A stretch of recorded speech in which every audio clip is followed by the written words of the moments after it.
Connor, you've been doing some draft rankings. A couple here and there. Some draft rankings. They show up on NBCSportsEdge.com. You've been grinding the tape. That's right. You know, you're sort of bleary-eyed. You put on a Mets jersey instead of something football-related.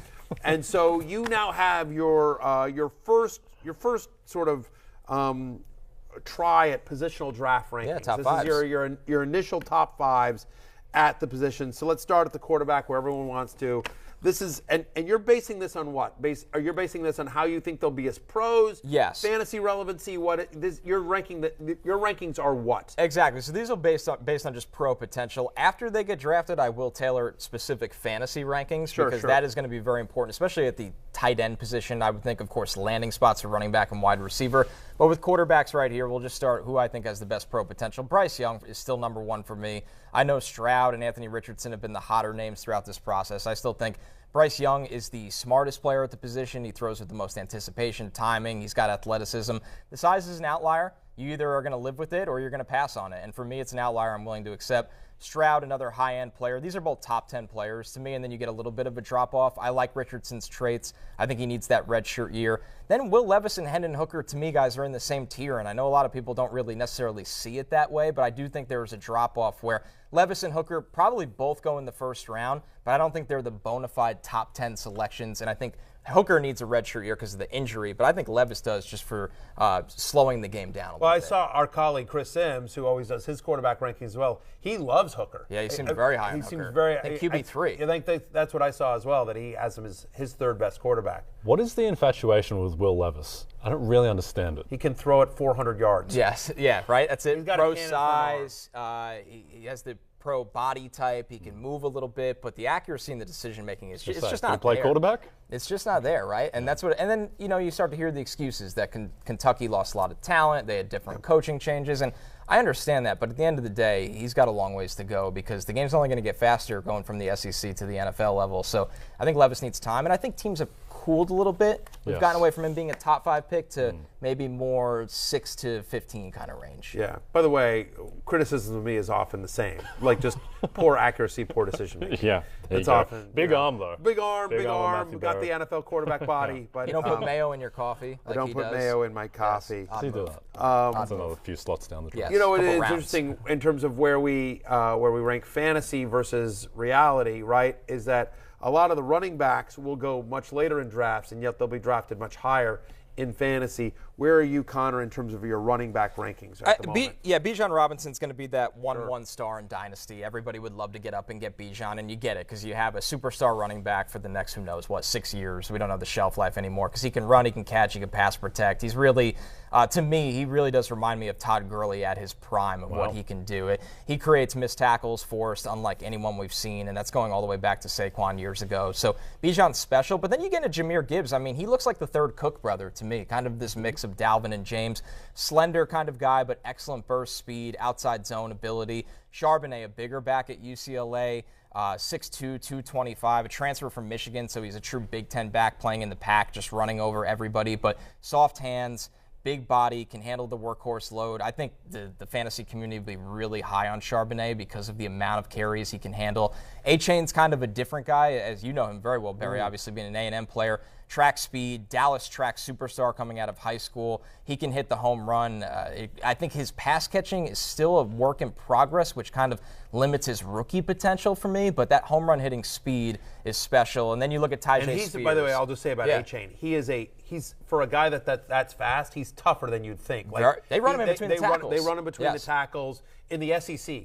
I mean, and he can, there were a couple of games for A&M last year where, they kind of rode A-Chain, especially because they had issues at the quarterback position, and they had to lean on their run game. I like A-Chain quite a bit. Yeah, and then Tyjae Spears is the last one. I think he'll be a popular fantasy sleeper depending where he lands because he's the smaller back that makes people miss, but they hand him the ball over 200 times, and he's fine. He can handle the workload, so don't be fooled by the size. Yep. This year, stunning amount of rookies who contributed in fantasy straight away between Breece Hall before he went down, Dameon Pierce, Kenneth Walker, even Tyler Algier by the end of the season was having huge games. How many of these guys outside of Bijan are going to be able to produce at that level? I think all 5 of them. Maybe not at that level. Bijan has a higher ceiling than anybody we've seen in years. It's just that simple. Jahmyr Gibbs as well. I just wonder, does a team look at Gibbs' size and limit his workload? But he's got such explosive explosive nature that he could be really, really special. And then Charbonnet is the one for me. I think he could be this year's Dameon Pierce. I really do. You look at the size, the ability to catch the football, break tackles, and if he goes to a place where it's,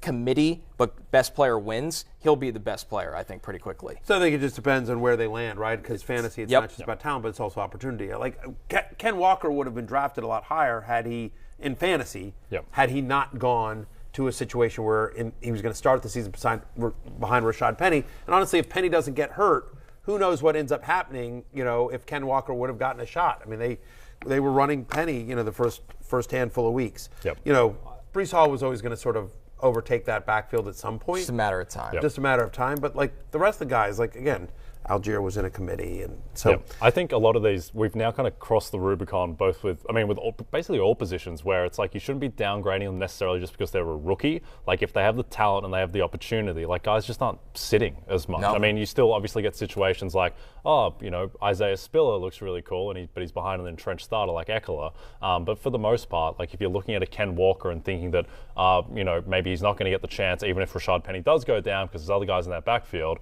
I think coaches are showing a willingness across the board to ride rookies. I would agree with that for the most part, but then you just never know, right? Sure. James Cook is somebody that I thought should have gotten more run than he did in Buffalo last year. But again, veteran team with Super Bowl aspirations, and they probably, they wanted to trust, Devin Singletary, and then they make the trade for Hines, two veteran guys that maybe aren't as explosive as Cook, but you feel a little bit more, you feel safer about, and so.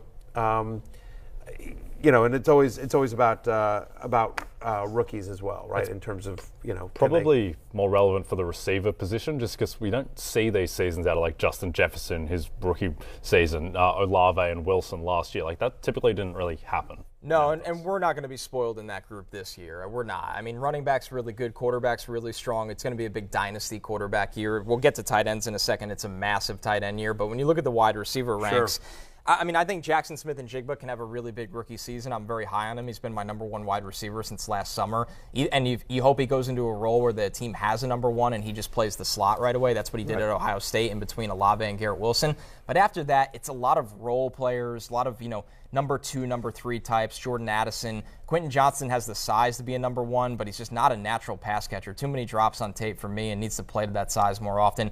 I like Cedric Tillman more than his teammate, Jalen Hyatt. I know everybody's high on Hyatt's speed. He's kind of a Will Fuller clone, but Tillman in 2021, massive game was against Alabama and Georgia. He was just hurt this year, so he's kind of that injury sleeper. If he didn't get hurt, he would be in everybody's top 5. Zay Flowers will be a hot name as well. I don't really trend to smaller wide receivers being in the top 2 to 3 each year for me. But if he goes somewhere where he could play the slot, he's kind of an Elijah Moore clone when you watch him play. Very similar skill set. So that's going to depend on opportunity for Zay Flowers. Yeah, it often does. But we just don't have, like last year we were talking about Drake London, Garrett Wilson, Chris Olave, Jahan Dotson. I mean, my top 6 from last year would be ahead of every guy on that list except JSN. Yeah. So that's the difference in the receiver class. JSN right now is minus 200 to be the first wide receiver taken. Is that done, or could anyone jump in? I'm kind of surprised it's still on the board. There's a chance because of Quentin Johnson's size, but I mean, Jordan Addison weighed 173 at the combine and ran 4.49. That's just too small and not electric fast where he could sneak into number 1. It feels like it's almost a wrap at wide receiver 1. There you go. Okay, there you go. Bet the minus 200. Yeah. Use promo code Barry at betmgm.com when you do that. Essentially free. Let's close out with tight ends. Tight ends. I think you're higher on the number 2 guy perhaps than most. Yeah, and that's because this is pro potential, right? Darnell Washington's calling card is he's a 6th offensive lineman with more receiving upside. The reason he didn't get the ball out at Georgia is because Brock Bowers, their tight end, he will be a future tight end 1 in fantasy in a couple of years from now. So Washington, maybe not a top guy in fantasy, but a great player. Michael Mayer, Dalton Kincaid, Luke Musgrave down there at number 5, elite speed. These guys are pass catchers. And with Mayer, it's more possession, PPR kind of pass catching. But when you look at Kincaid and Musgrave, they have the speed up the seam to be big play pass catching threats. So we were due for a big tight end year, especially when you look at the barren wasteland in fantasy of if you don't have Kittle, Andrews, Pitts didn't have a good year, you're kind of scrapping week to week. I think this class can kind of buck that trend where you have some consistency at the tight end position in fantasy 2 years from now. It'd be great. We would love that. We need it. I mean, there's, Kelsey, Hawkinson, Kittle, like it gets thin quick. Sick of getting my heart broken by Isaiah Likely and those kind of types. Isaiah Likely, I was waiting for him all year. Maybe he can finally break out with Lamar Jackson's gone. Lamar was holding him back. That's the problem. Yeah. Now that when they go their 5 running back. Now when Zeke is playing quarterback. The Carson Wentz-led Ravens offense. Throwing to Isaiah Likely. What do you think of that, Jay? I don't love that. I love Carson Wentz. Yeah, maybe all-pro quarterback Tyler Huntley will return to the Ravens. There you go. People forget that. Yeah. They do. I'll never forget it. Yeah. Hey, it's Matthew Berry from NBC Sports and RotoWorld.com. Just want to thank you so much for watching what you just watched, or at least being too lazy to click out of it after the autoplay just kept it going. So either way, thank you so much for just letting it scroll by your screen. And now I'd like to ask you respectfully, okay? Respectfully, please subscribe to the NFL on NBC YouTube channel for the latest NFL news, fantasy headlines from RotoWorld, and betting analysis from NBC Sports Edge.